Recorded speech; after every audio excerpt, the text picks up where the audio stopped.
The Warriors of Chaos, a faction that has been a part of Total War Warhammer since it originally came out as part of a launch DLC, is finally getting a much-deserved facelift. In this video today, we're going to cover the new mechanics of the Warriors of Chaos Old World rework that launches alongside both the Champions of Chaos DLC and the Immortal Empires beta. I'll be breaking down all the mechanics and showing off how they work, as well as giving you some tips on the best way to execute some of them so you don't make the same mistakes that I did when you boot up come August 23rd. You can quickly navigate to any part of the video that interests you the most using the chapters in both the timeline and the description. Also, if you intend on picking up the Champions of Chaos or COC DLC coming out and want to support the channel, you can find a link to Creative Assembly's reseller program that will give you a Steam or Epic Game Store key for whichever platform you prefer. Please only pre-order if you're definitely going to get the game. Feel free to wait for any kind of reviews or the actual launch, as this link will work for 1 week after launch as well. But let's dive in on the Warriors of Chaos rework for Total War Warhammer 3. So let's start off by talking about authority, because it's a pretty big portion of your campaign when you play Warriors of Chaos. Now, I'm obviously going to be using Archaon for this, but this applies to all the new 4 Chaos champions that are coming, as well as all the other Warriors of Chaos faction members, such as Kolek and Sigvald. So let's go ahead and click on Archaon here, who just looks great. And you can see right here is the new authority meter. Now, the way that this pretty much works here is we'll hover over this and it says Khorne Authority. This army's lord and heroes each contribute to a combined authority score. A positive score makes Khorne dedicated units cheaper and improves replenishment, while a negative score has the opposite effect. And you can see that this is applying 2 out of 10. Because I already have something that's giving me 1 Khorne Authority, and then the faction, or I'm sorry, the specific trait here for Archaon, God, looks great, is that he gets all authority +1, then undivided authority +3. That's a unique thing to him, of course. So, I mean, because he's a Vassal. And then units gain 3% weapon and missile strength per rank achieved, which is just so damn juicy. But I think he's... okay, I was looking at something else. But this corresponds to pretty much every single god's respective authority here, and you can see that it's pretty much increasing by a certain magnitude, right? Here's 2 out of 10, so it's giving us those benefits. Here's 1 out of 10, there's the benefits, but here is 5 out of 10. So recruitment cost is significantly reduced. Casualty replenishment rate is increased by 5%, so 1% per.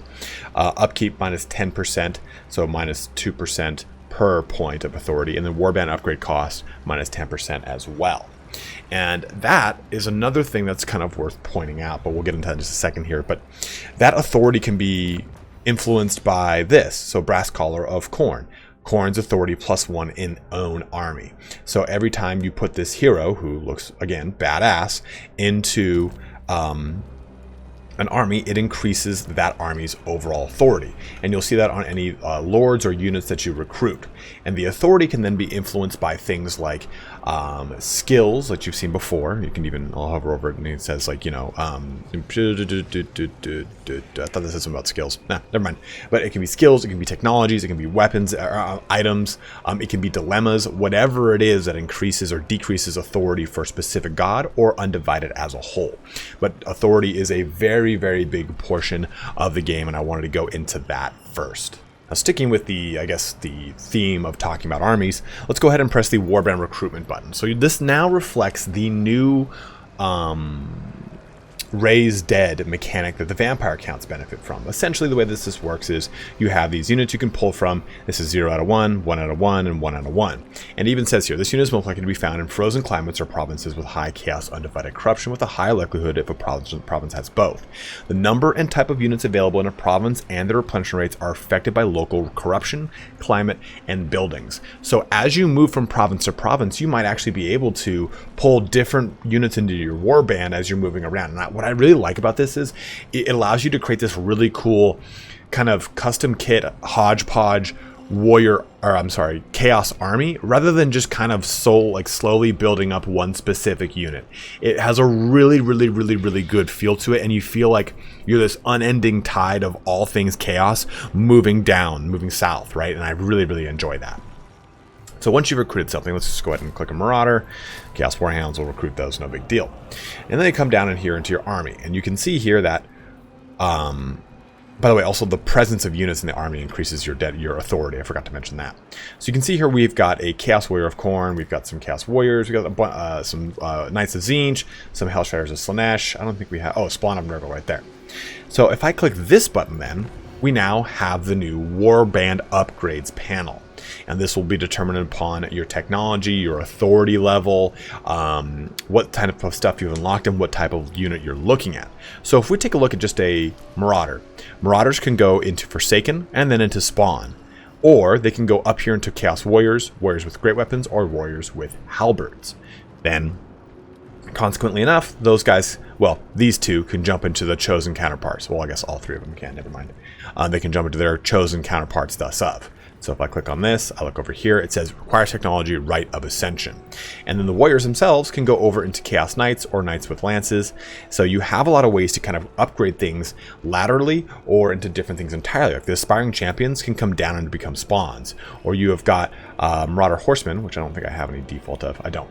Which can go up to become Horse Masters or into Chaos Knights or Chaos Chariots and Gore Beast Chariots, which is really, really, really nice. Same thing with Trolls, become Armored Trolls. But you're probably wondering to yourself, well, can I put like a mark on a generic Chaos Warrior unit? Well, you can, and you pay an upgrade cost here, just so you see. I'll go ahead and click Khorne, and you can see here that it says requires technology, Searing Branding Iron. So if I get this technology by clicking here, I'll be able to recruit my guys into allows undivided units to receive the Mark of Khorne. So essentially, you can swap into any style that you want once you've affixed a mark to them. Once you've gotten that respective technology, you just go ahead and do it, arcane branding, and you're good to go. We'll jump into technology in just a little bit here. And it's just a really cool way to kind of jump across the board. Now, it is worth noting too that you see that we've got these Hellshires of Slaanesh. We can't move out, we can't unmark them and make them a different mark. You see, I can't jump back or even go into undivided even. Once they're marked permanently. You can go from undivided to anything else, but you cannot go from anything else to undivided. Just to kind of make that distinction here. But you can go laterally, just like you could before. So I've got these Chaos Warriors of Khorne with Halberds. Well, we can jump into Chaos Warriors of Khorne with dual weapons, or just standard generic version if you so wish. So a lot of really, really awesome things are added in with this Warband upgrade that allows you to layer your army in a way that you see fit, or you have a huge undivided army and you're like, well, you know what? I'm going to be coming against a lot of infantry. I'm just going to go ahead and upgrade this and go ahead and go. I think you can actually do mass units here too. If I do that, I don't know. We'll press the button and find out. Yeah, it did all three of them. We found out together. But there you go. That's how the new Warband upgrade works, and it is a really, really well done, fleshed out system that I really enjoy. I had always said, like, I'd love to see a way to fix a mark by simply kind of similar to the Orc scrap system. This is even better. Let's take a look at technology now, though, to see how this influences everything.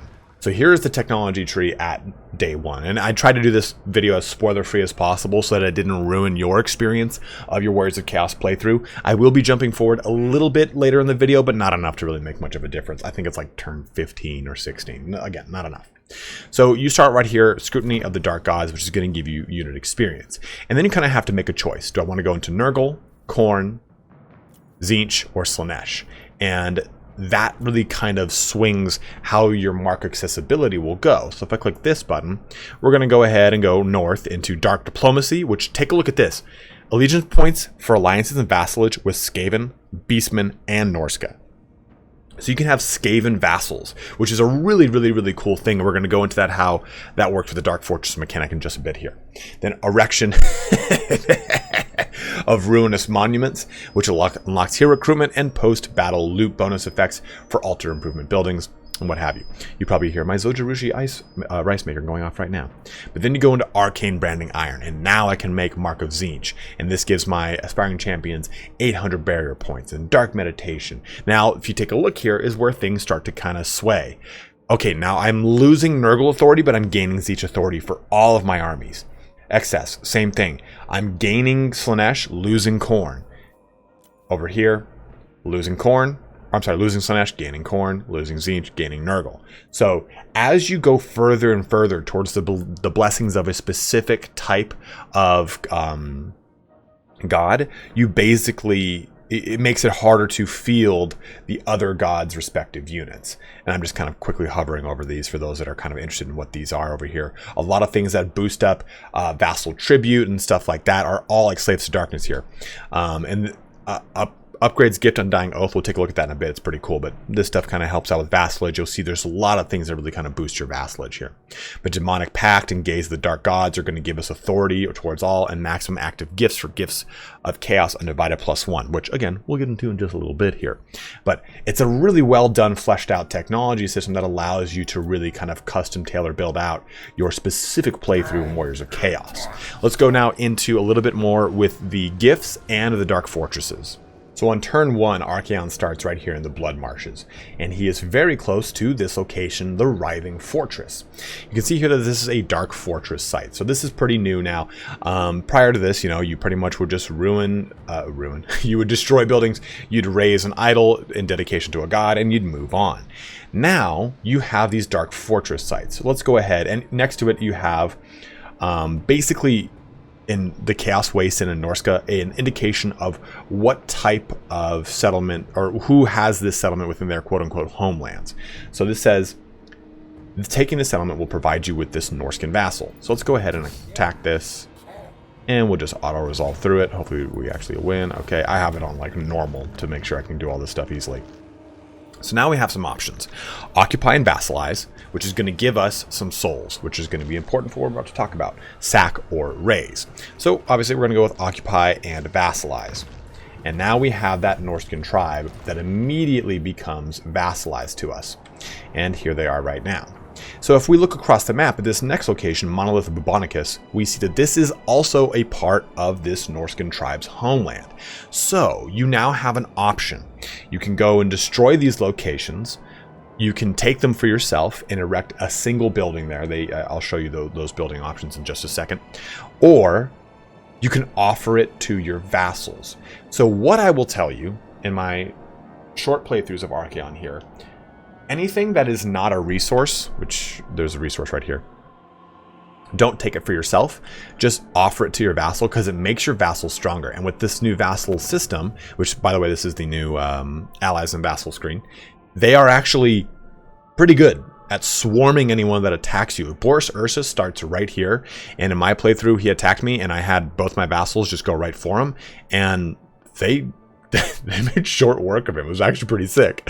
So doing this is a great way to bolster your vassals, and you'll have a lot of dilemmas that allow you to bolster them as well.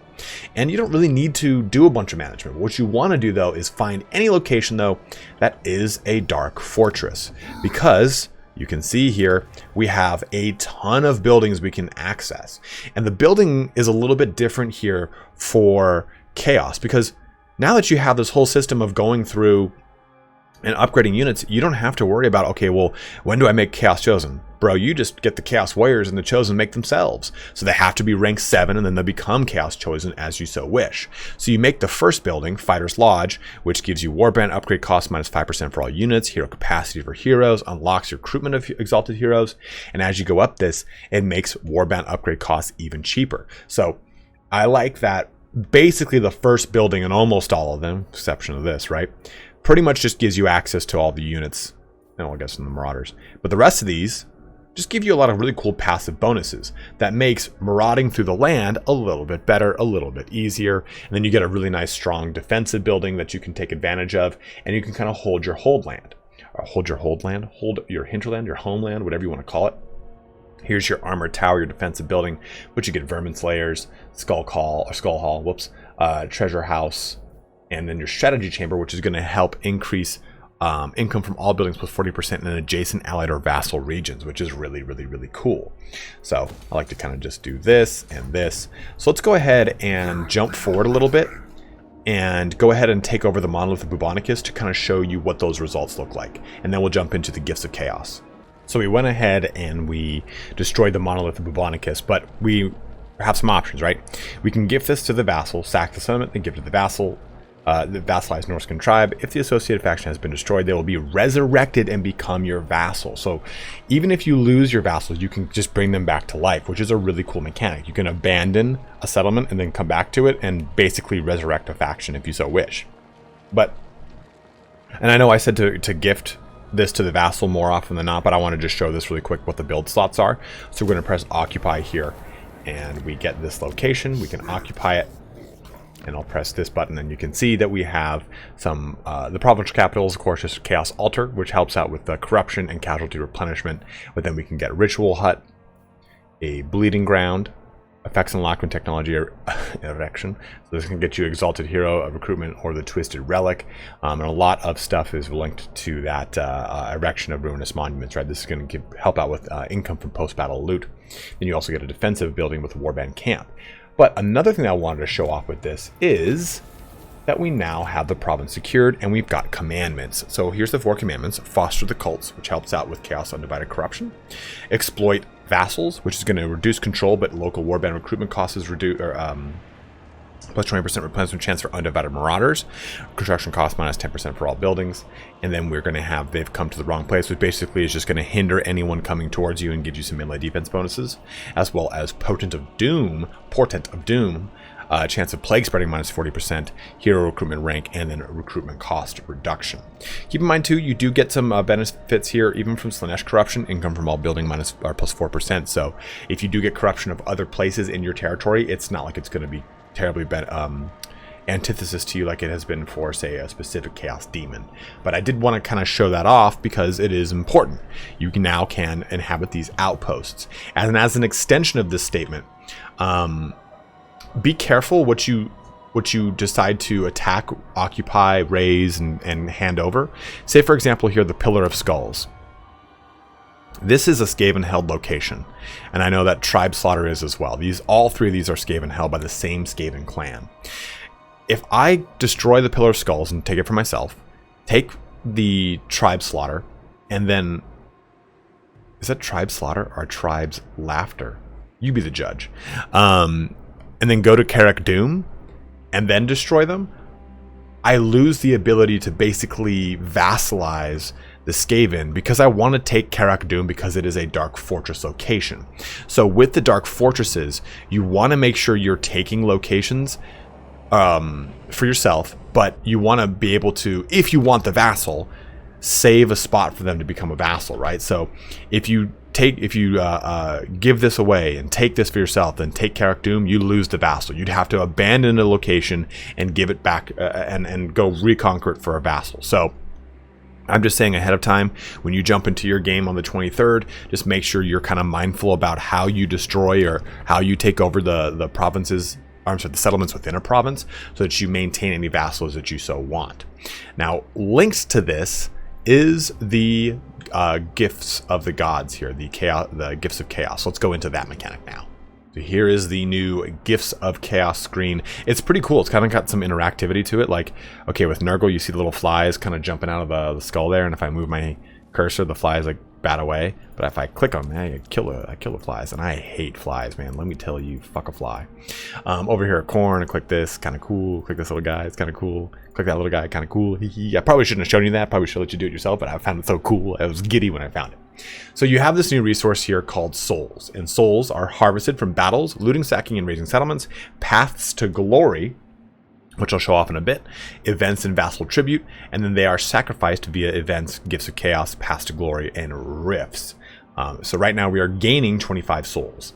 So with this, we've got 2 slots, and we can select these slots, and then we add the gem, for lack of a better word, the gift itself, into this. And when you choose a gift, it costs money to add it. So number of souls required to activate this gift. Souls spent in this way will contribute towards unlocking new gifts. So it's not like it's necessarily a lost bit of money. Upkeep, on the other hand, this number of souls will be removed from your total each turn. If you cannot afford this upkeep, active gifts will be deactivated. Souls spent in this way will contribute towards unlocking new gifts. So the cool thing about this mechanic is you never lose souls by adding to slots or by just paying the upkeep, right? So, and it's important because if we scroll down, we can see that these require certain amount of souls to be sacrificed. So if I add the Raider's Raiment, boom, now I get this added into my Gifts of Chaos. That's the bonus that I'm going to be getting. I can remove the gift, but it's going to cost, it just removes it from there, and I cannot use this slot for one more turn. So basically when you add a gift, it'll block a slot, and if you add both gifts and you lock slots completely, there'll be a small turnaround time. But here's just all the gifts that you can get acted to, or get access to. Just kind of showing those off really quick. But if I click Nurgle, you can see all the ones here. So you have to kind of pick and choose the ones you want, and you see that there's specific slots for those specific characters, or those specific gods. Slot currently unlocked. Additional gift slots can be unlocked via the technology tree. So they're kind of jumping back to the technology tree.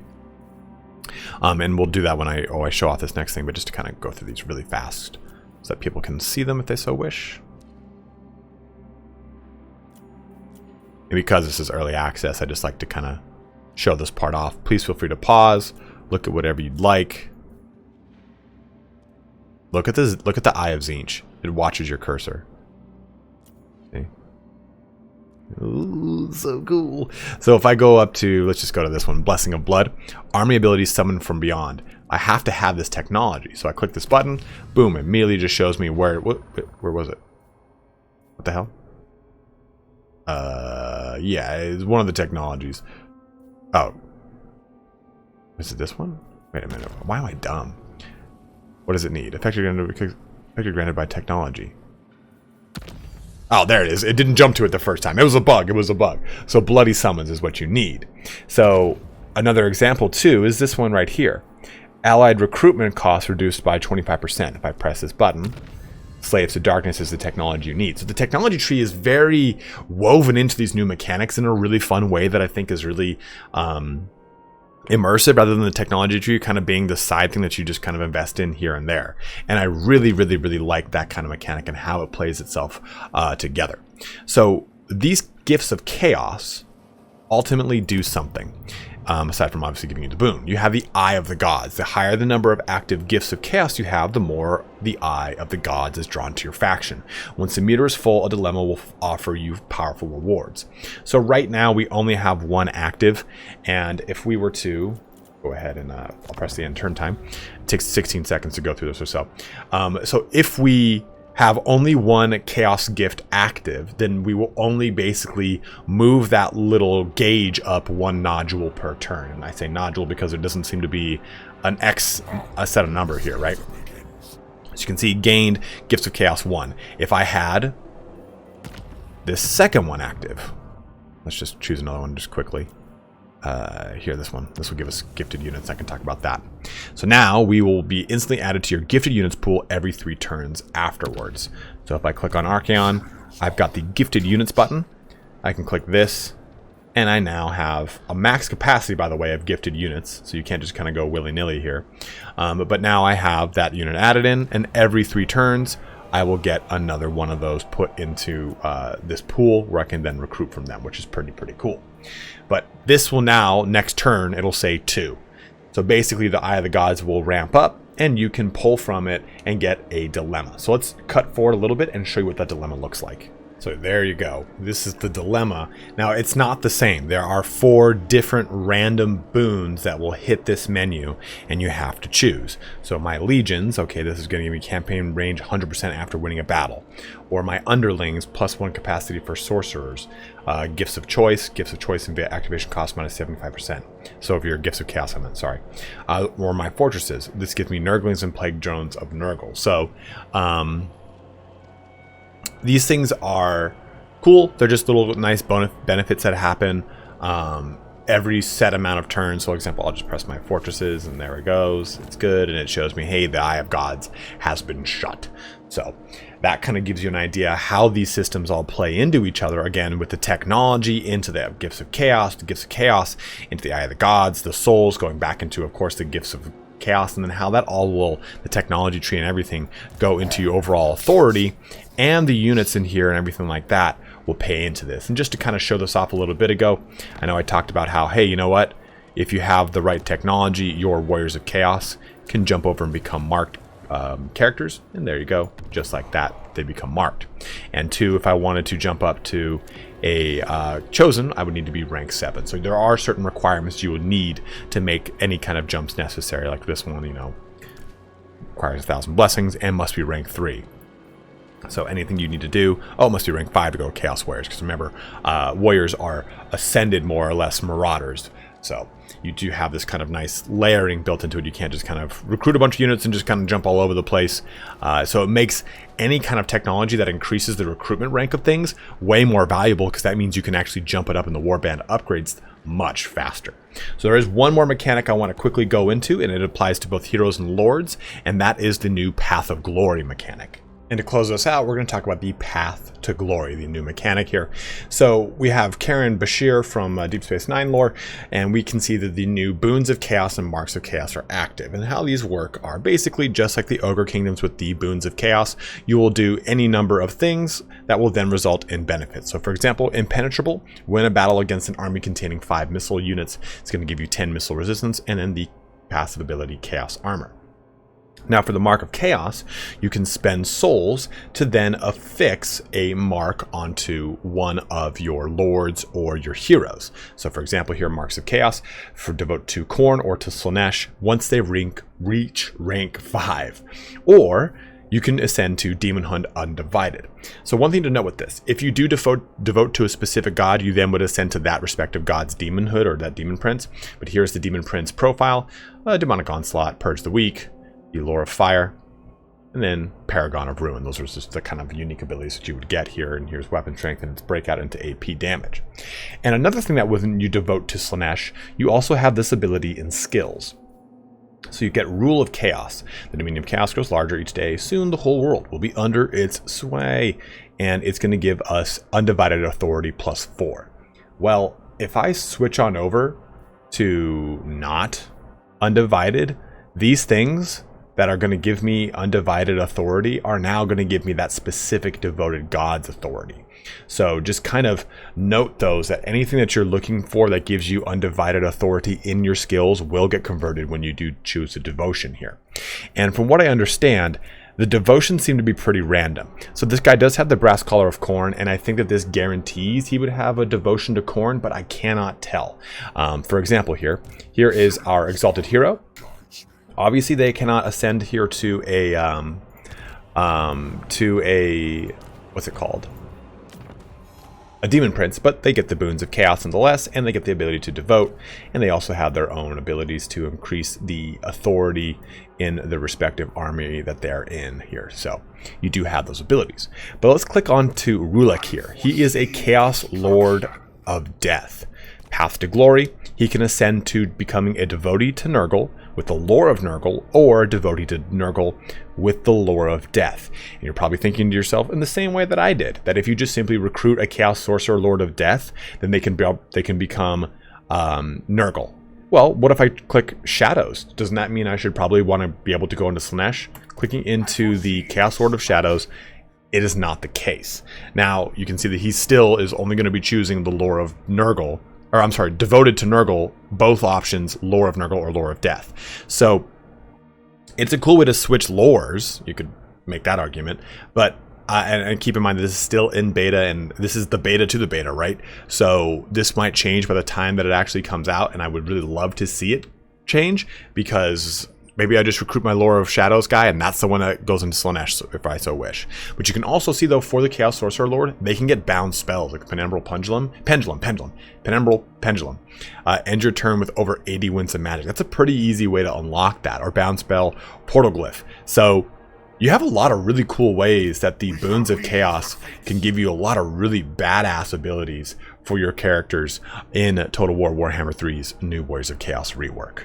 So at that, it brings our video here to a close, and hopefully we covered all the things that you wanted to see in the new Warriors of Chaos rework across the warbands, across the gifts of chaos, the technology tree. There is so much to dive into, and I wanted to at least make this somewhat spoiler-free and not try to ruin as much of the fun that you will be having with this new rework. If you have any other questions, anything that you maybe didn't see and you want to know more about, or maybe something I didn't cover and you saw in someone else's video, please by all means go ahead and let it be known in the comment section below, and ensure that sure you're checking out all the other content creators. Everyone's going to be pumping out a ton of content right now. You got Turn, you got Daw Plays, you got Party Elite, you got Legend of Total War, you got, what's his name? That piece of shit, Indie Pride from Milk and Cookies Total War. He's not a piece of shit, I love him. But plenty of people. So please, guys, make sure you're checking out everyone's content because everyone's going to be covering everything from a different angle. But as always, thank you so much for watching here today. Have a good one and take care.